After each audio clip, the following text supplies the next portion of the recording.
Today is a Thursday. Papunta tayo ng Makati. Gawa lang tayo ng mabilis na update video about what's happening to Yorka Aromoto. So for the detailing videos sa mga nag-aabang sa mga sagot ninyo, kasi hindi ko nasasagot yung mga natanungan ninyo sa comment section. Pasensya na guys ha. But yeah, we will be soon making a video about that. Sakit ng katawan ko, Webes pa lang.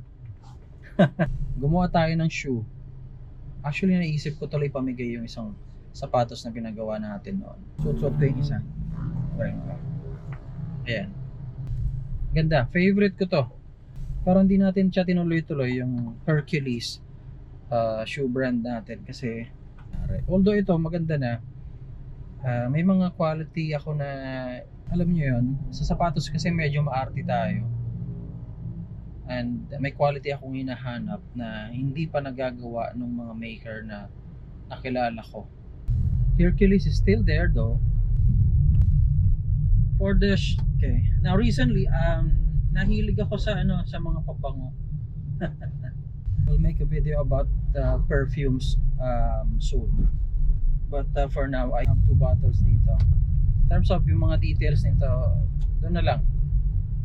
Sa mga susunod natin ng mga videos, nasabihin ko. Anyway, so I got 2 perfumes over here with me. Okay. Herc perfumes. Herc is kapatid ng Hercules natin, pero I made it Herc lang. So Herc with a K, H-E-R-K. So this is a Wildfire. Kumbaga pinangalan ko Wildfire. Ayan. This one is inspired by Eros Flame. Isa sa sikat na mga pabango sa market. Ang bango nito. New bottle to, in fact naka plastic pa yan dyan.